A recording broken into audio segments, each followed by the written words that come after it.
Hey, how's it going, guys? Today we're going to be talking about customizing toolbars in Reaper. Feeling a little bit sick, you can probably hear that in my voice, but we're going to try to get through this.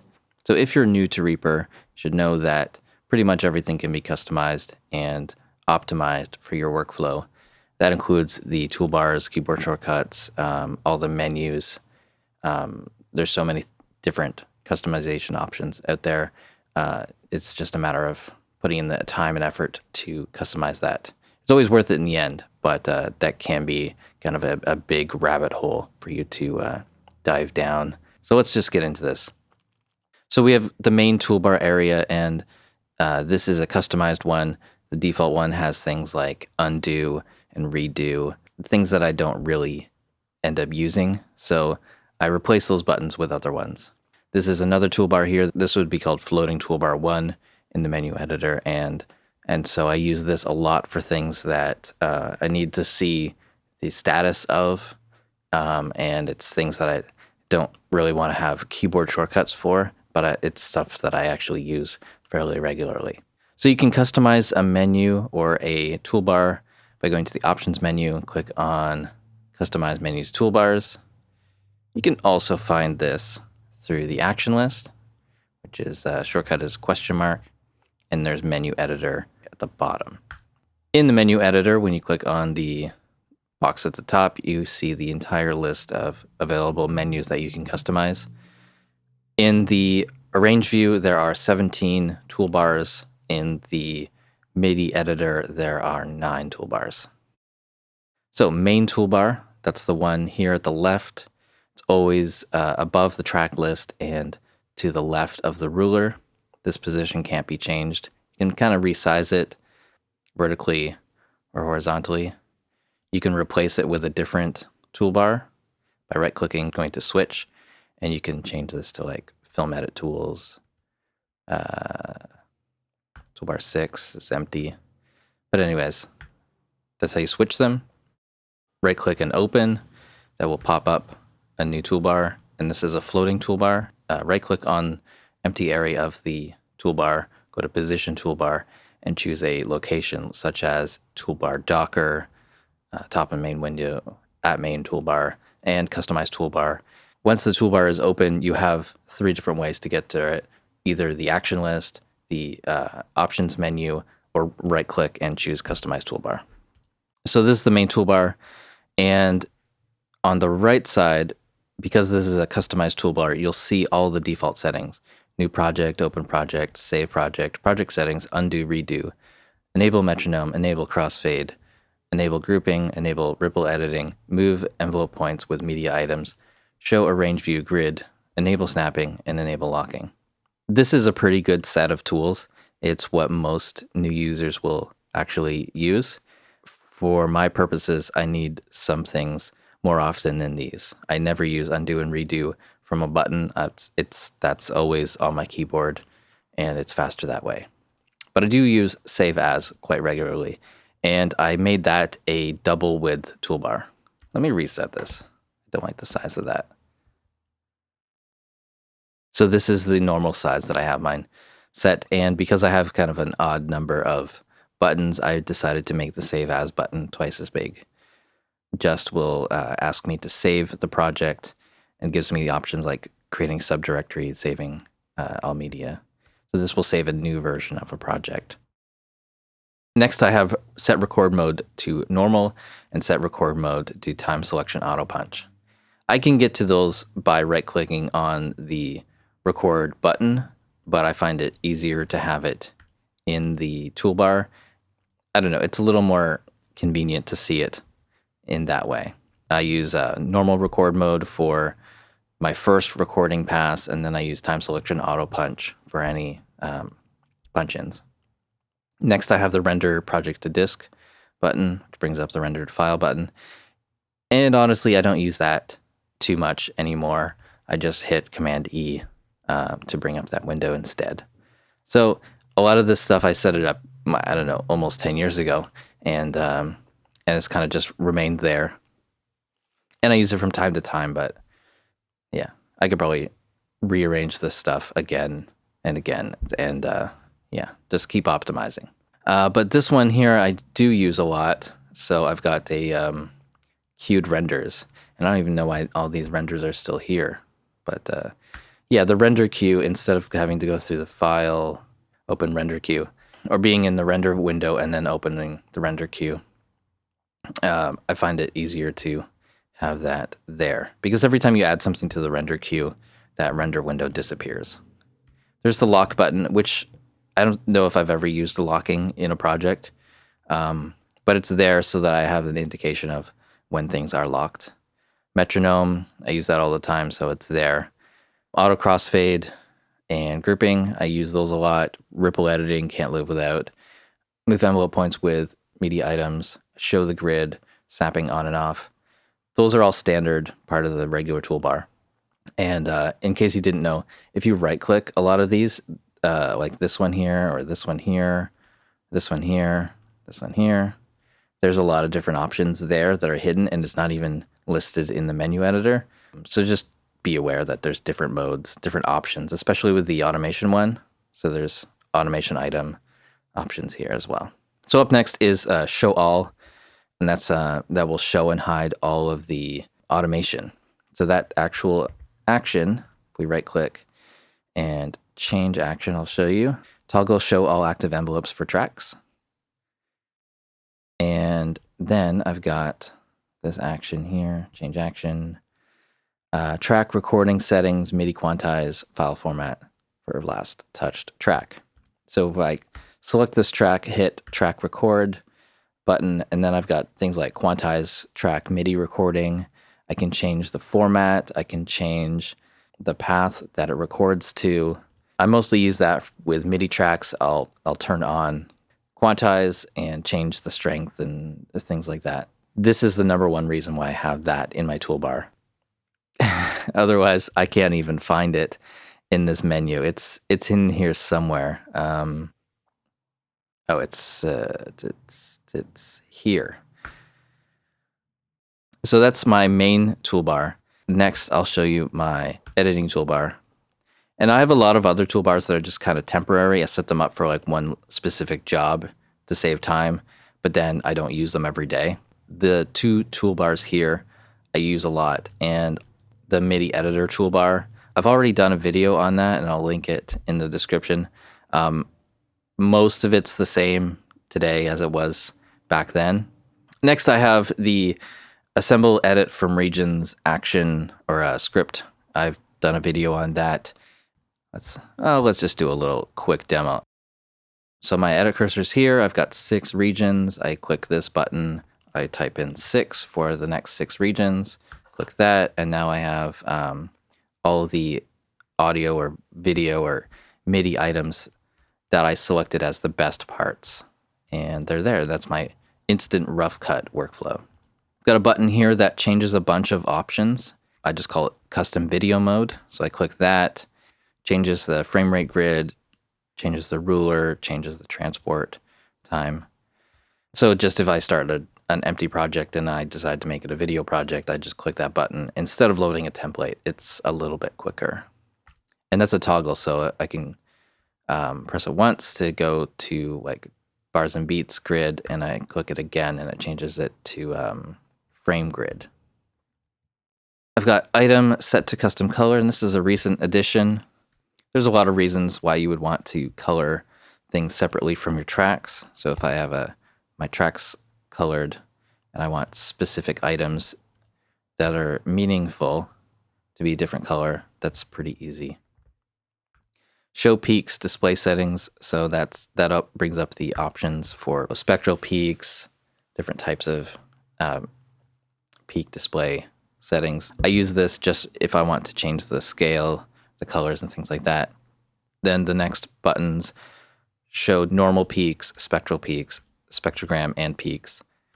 Showing the spectrogram, adding a spectral edit to an item, and rectified peaks view. Rectified peaks I don't use, but these other ones I use fairly regularly, and these are all custom toolbar icons that I set up here. Next, I have show all takes in lanes when room. So if I have multiple takes, and I don't have any in this project, but if I have multiple takes, by default, they're going to show as layers. And if I turn that button off, it will show me only the active take for all the tracks at once. I can also lock the active take with items. And then beside that, there are other things related to working with takes, like cropping takes, exploding takes. Exploding takes makes, if you have a item with multiple takes, if you hit explode, it's going to split that out to different tracks. And implode is going to take items from other tracks and put them all into one item as separate takes. And then delete active take from items. Pretty straightforward. It just deletes whatever take is selected in that item. And actually, I use that one less today than I used to because we have that option of automatically deleting the take if it's not a certain length. Really useful when you're loop recording. When you get to the end, instead of having an empty take that's useless, it automatically deletes it for us, and it keeps the last full performance that we did. Next, I have reposition selected items, and this is a great thing that I've shown a few times in my videos. So I would probably set this to item end and 1 second, and that added a 1 second gap to each of these items.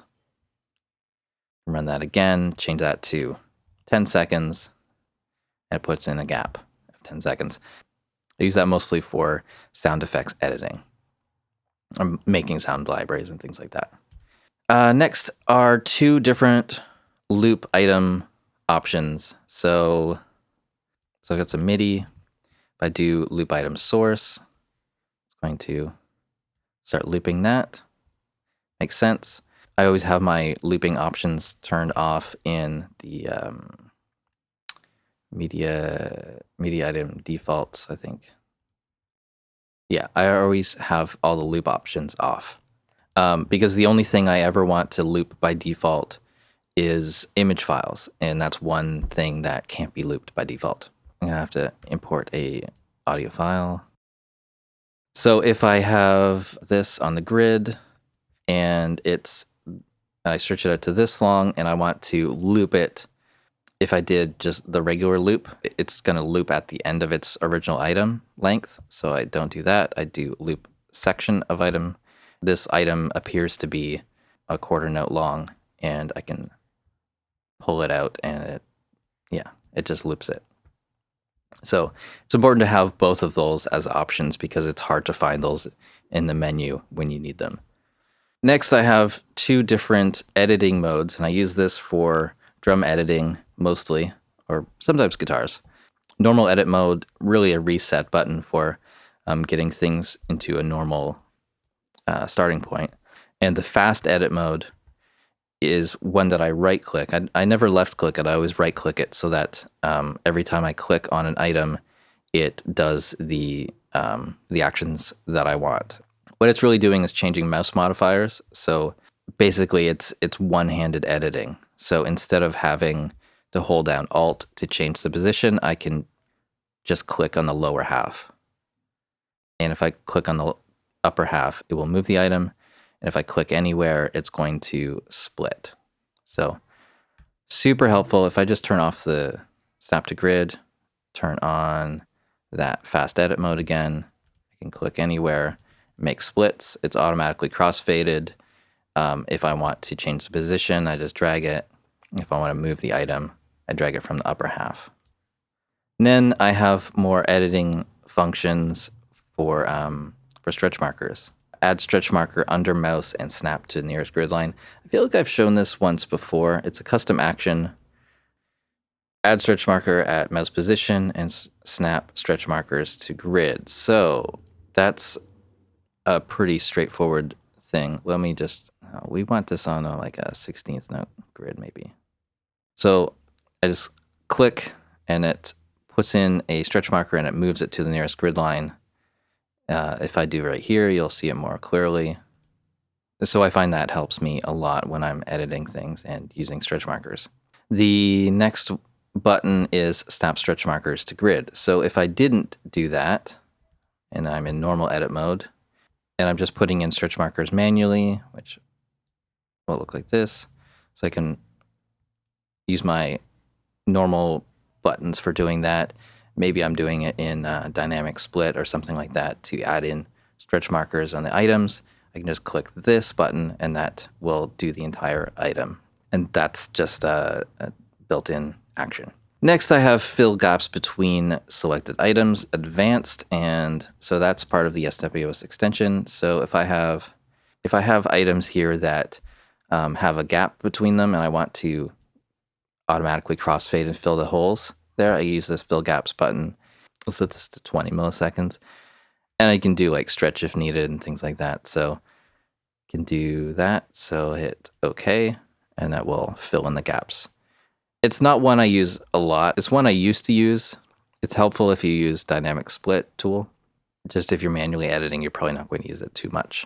The next button is dynamic split items. So that brings up this tool, which can be used to split items, write stretch markers, add transient guides to items, all those sorts of things. It can be used to remove silence between items. It's pretty helpful. Then a bunch of room gets taken up by buttons that change the grid size. Setting this to 4 bars, 2 bars, 1 bar, half, quarter, eighth, 16th, 1/32, 1/64, then dotted notes and triplets. And I would love to have that condensed into one little menu or something, just that shows me what the current grid value is. But that's not possible with the built-in stuff. You can't add that to a toolbar. There isn't a spot for it in the transport bar. So a lot of space gets taken up here. I was thinking of condensing this down to 2 buttons that double or half whatever the grid size is. But when I'm editing, I'm often going between like quarter notes and 16th notes. Rarely smaller, but occasionally, and I need to know if it's regular or triplets. So those are really helpful. Up next is glue items, including leading, fade in, and trailing fade out. So if you have items that you have a specific fade in or fade out on it, and you want that committed when you glue, you need to use that action. I rarely use it, but it's just hard to find, so I put it there. Up next is render item to new take with tail. I don't know if I've used this very much in a project, but I must have needed it enough to put it onto the toolbar. But what it does is if you have effects on an item and let's say it's a reverb and you want that reverb to extend past the length of the original item, this will automatically render it and extend the item. Next is normalize loudness of selected items or tracks. Again, it's something I rarely use, but it's good to have. This whole set of items is kind of like sound effects editing related stuff. Toggle take, preserve pitch. So if you have an audio item, this one, and you are changing its length by like an alt drag, it will change the play rate. What the toolbar button toggle take pitch does is toggle this in the item properties. When you turn this off and you stretch an item, it's also going to pitch shift it up or down. Yeah, and it's just annoying to have to go into the double click the item and then change that if you just want to like quickly hear how that sounds. Next is toggle reverse, which looks like this. So that just flips the item around. Pretty simple. Next is shrink ×2 and stretch ×2. And what this actually is a script.